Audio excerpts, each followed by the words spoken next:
अस्सलाम वालेकुम बेटा। आई होप प्रीवियस लेक्चर आपको समझ आया होगा और आपने याद भी किया होगा। आपका नेक्स्ट लेक्चर जो है वो किडनी फेलियर के बारे में है। Fail, the word fail mean क्या है? फेल, नाकाम, किसी काम को कर ना सकना। तो किडनीज का फंक्शन है यूरिन फॉर्मेशन। जब किडनीज प्रॉपर यूरिन फॉर्मेशन नहीं कर सकती तो इट मीन्स कि किडनीज जो हैं वो फेल हैं, फेलियर हैं, it can't perform their function properly.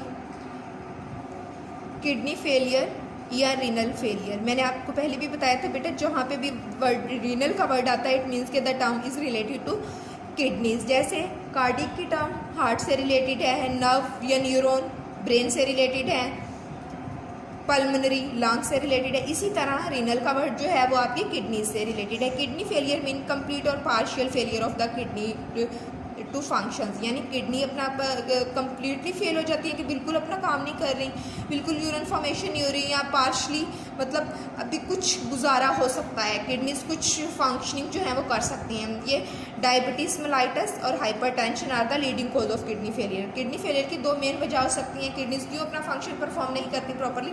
इसमें डायबिटीज़ मेलाइटस यानी शुगर पेशेंट और हाइपरटेंशन हाई ब्लड प्रेशर के पेशेंट जो हैं उनकी किडनीज जो हैं वो ज़्यादा जल्दी इफेक्ट होती है। In certain cases sudden interruption in blood supply to kidneys, kidneys में जो रीनल आर्टरीज के थ्रू ब्लड जा रहा है उसमें इंटरप्शन आ जाए किसी वजह से, या ड्रग ओवरडोज, मेडिसिन बहुत ज़्यादा खाई जा रही है, हैवी मेडिसिन खाई जा रही है, इसकी वजह से भी आपकी किडनीज इफेक्ट होती हैं। May also result in kidney failure. The main symptom of kidney failure is high level of urea, बहुत ज़्यादा यूरिन फॉर्मेशन और other waste products which can result in vomiting होती है, नोजिया, चक्कर आते हैं, वेट लॉस होता है, फ्रीक्वेंट यूरिनेशन, बार बार वॉशरूम जाने की ज़रूरत पेश आती है, और ब्लड थ्रू यूरिनेशन या यूरिन करते हुए साथ में ब्लड प्रोड्यूस होता है। एक्सेस फ्लूइड इन बॉडी में also causes swelling of legs, आपकी टांगें जो हैं, लेग्स जो हैं वो स्वेल हो जाती हैं। उसके अलावा face and shortness of breath, आपके फेस पे भी जो है स्वेलिंग शो होती है। उसके अलावा सांस बहुत जल्दी फूल जाता है, चलने फिरने में मुश्किल पेश आती है। किडनी फेलियर्स की जो है ट्रीटमेंट अगर हम देखें तो वो डायलिसिस है या किडनी ट्रांसप्लांट है।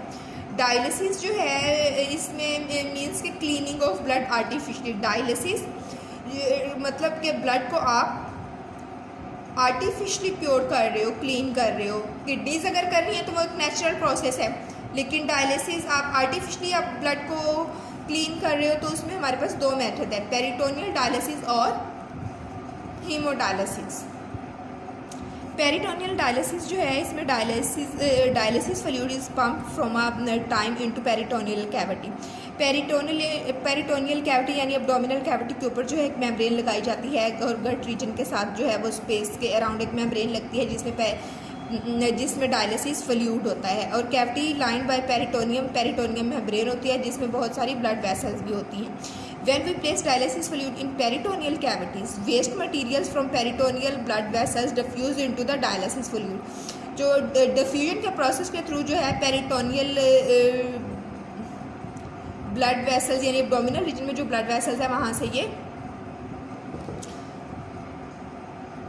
वेस्ट प्रोडक्ट डिफ्यूज़ होती हैं, डिफ्यूजन के प्रोसेस के थ्रू डायलिसिस फ्लूइड में आ जाती है, विच देन ड्रेन्ड आउट, जिसको जो है बाद में ड्रेन कर दिया जाता है, डिस्कार्ड कर दिया जाता है। इस तरह का जो डायलिसिस की ये टाइप है इसमें घर पे परफॉर्म कर सकते हैं, लेकिन ये रोज़ाना होना चाहिए, इसको डेली करना पड़ता है। अगर जो पेरिटोनियल डायलिसिस है ये घर में हो सकता है, लेकिन दिन में एक मरतबा लाजमी होता है। अगर आप यहाँ पे देखें तो पेरिटोनियम रीजन में जो ये मेम्ब्रेन है, यहाँ पे ब्लड डिफ्यूजन के प्रोसेस के ऊपर से फ्लूइड आ रहा है, और फ्लूइड में जो है वो वेस्ट प्रोडक्ट्स डिफ्यूज़ हो जाती हैं, और वहाँ से जब वो डायलिसिस फ्लूइड के साथ शामिल हो जाती हैं तो वहाँ से उनको ड्रेन आउट या बाहर निकाल दिया जाता है। अगर हम सेकंड टाइप देखें तो हीमोडायलिसिस, हीमो मीन हीम का वर्ड है तो इसका मतलब होता है ब्लड। हीमोडायलिसिस जो है इसमें पेशेंट का ब्लड जो है उसको डायलाइज़र यूज़ होता है। डायलाइज़र एक मशीन है जिसमें इस तरह से मेम्ब्रेन्स बनी होती हैं ऊपर नीचे, और इसकी दोनों पोर्शन जो है वो बाजू में या नेक रीजन में कनेक्टेड होते हैं, और यहाँ पे इसके डायलिसिस फ्लूइड होता है।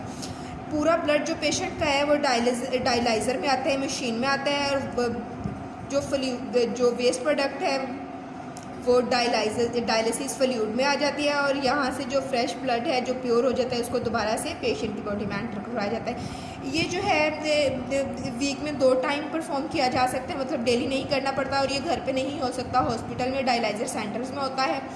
और इसमें जो है पेशेंट को जो है वो ब्लड लॉस बहुत होता है, पेशेंट को फ्रीक्वेंटली ब्लड जो है वो लगाना पड़ता है। Hemodialysis patient is pumped through apparatus called dialyzer. The dialyzer contains long tubes. इसमें long tubes होती हैं, the walls of which act as a semi permeable, जो कि सेमी परमिएबल होती हैं। तमाम चीज़ों को अपने अंदर नहीं जाने देती, लेकिन कुछ चीज़ों को बाहर फिल्ट्रेट करके रख लेती है, बाकी चीज़ों को अपने अंदर एंटर होने देती हैं। Blood flow through the tubes while the dialysis fluid flow around the tubes. Extra water and waste move from blood into the dialysis fluid. जो एक्स्ट्रा चीज़ें होती हैं वो डायलिसिस फ्लूइड में आ जाती हैं। The clean blood is then return back to the body. Clean जो ब्लड प्योरीफाई क्लीन होता है, साफ़ होता है, उसको दोबारा से बॉडी में एंटर करवाया जाता है। हीमोडायलिसिस ट्रीटमेंट जो है typically given in dialysis centres 2 to 3 times per week। इससे पहले जो है वो आपने डायलिसिस की 2 टाइप्स पढ़ी हैं कि पेरिटोनियल हीमोडायलिसिस। पेरिटोनियल डायलिसिस घर में होता है, जबकि हीमोडायलिसिस डायलाइजर सेंटर में होता है। पेरिटोनियल डायलिसिस में एब्डोमिनल कैविटी होती है, और दूसरा जो हीमोडायलिसिस है इसमें नेक रीजन या आर्म्स में जो है वो एक एंटर करवाई जाती है नीडल। पेरिटोनियल डायलिसिस डेली करना पड़ता है, जबकि हीमोडायलिसिस जो है वो वीक में 2 या 3 टाइम्स परफॉर्म किया जा सकता है। नेक्स्ट जो है किडनी ट्रांसप्लांट है। We know that the dialysis need to be repeated after every day या फ्यू डेज। हर कुछ दिनों के बाद, एक वीक में 2 दफ़ा 3 दफ़ा, पेशेंट की कंडीशन पे डिपेंड करता है कि डायलिसिस का जो प्रोसेस है वो परफॉर्म करना पड़ता है। अगर डायलिसिस हीमोडायलिसिस है तो उसमें ब्लड लॉस बहुत होता है, पेशेंट जो है बहुत वीक हो जाता है, उसका क्योर जो है वो मतलब उसका रिकवर करना मुश्किल हो जाता है।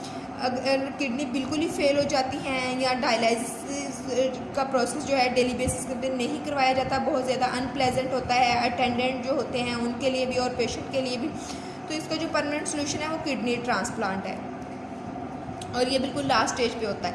We know that the dialysis need to be repeated after every few days and unpleasant for the patient and the attendant. And other treatment for the end stage kidney failure is kidney transplantation. It is the replacement of patient's damage kidney, यानी कि उसकी damage kidney को remove किया जाता है surgery के through, और वहाँ पे जो है वो एक हेल्दी किडनी लगाई जाती है जो कि डोनर देता है। डोनर जिसकी किडनी लगाई जाती है, और वो डोनर जो है वो फैमिली में से हो तो ज़्यादा बेहतर होता है, क्योंकि उसकी बहुत सारी चीज़ें जो है वो ब्लड के अलावा टिश्यूज़ मैच करते हैं। किडनी में बी डोनेटेड बाय अ डिजीज्ड और डोनर और लिविंग डोनर। डिसीज्ड डोनर यानी अगर किसी की डेथ को कुछ ही टाइम हुआ है, कुछ मिनट कुछ घंटे हुए हैं, तो वो भी अपनी किडनी डोनेट कर सकता है। द डोनर में not be relative of the patient. ये पेशेंट का रिलेटिव भी हो सकता है, फैमिली में से भी हो सकता है, और आउटसाइड द फैमिली जिसका ब्लड और किडनी के टिश्यूज़ मैच करें। ट्रांसप्लांट से पहले जो है वो पेशेंट के टिश्यूज़ और डोनर के टिश्यूज़ जो है उनको मैच करवाया जाता है। डोनर की किडनी जो है वो ट्रांसप्लांट की जाती है पेशेंट की बॉडी में और and is connected to the patient's blood and urinary system. The average lifetime donated kidney is 10 to 15 years। यानी अगर किसी की किडनी ट्रांसप्लांट हुई है तो 10 to 15 years जो है वो किडनी फंक्शनल होती है। In this situation the patient is treated through dialysis for some intermediary time, मतलब कुछ टाइम के लिए जो है फिर से डायलिसिस पे आ जाता है। किडनी ट्रांसप्लांट जो है 15 years के लिए फंक्शनल होती है, उसके बाद पेशेंट फिर डायलिसिस पे आ जाता है। प्रॉब्लम्स आफ्टर द ट्रांसप्लांट में इंक्लूड ट्रांसप्लांट रिजेक्शन। अब ट्रांसप्लांट के बाद भी इश्यूज हो सकते हैं कि आपकी बॉडी जो है वो उस न्यूली एडिड या ट्रांसप्लांटेड किडनी को रिजेक्ट कर दे, उससे इन्फेक्शन भी हो सकते हैं, या आपकी बॉडी का जो साल्ट्स और आयंस जो है वो इम्बैलेंस भी हो सकते हैं, और उस ट्रांसप्लांटेड किडनी की वजह से बहुत सारे प्रॉब्लम्स हो सकते हैं, सच एज बोन डिजीज़ या ulcer. This is all about today's lecture. I hope आपने समझा होगा, आप इसको याद करेंगे। बेटा आपका रिटन टास्क है डिफरेंस बिटवीन हीमोडायलिसिस और पेरिटोनियल डायलिसिस। ओके बेटा, अल्लाह हाफिज़।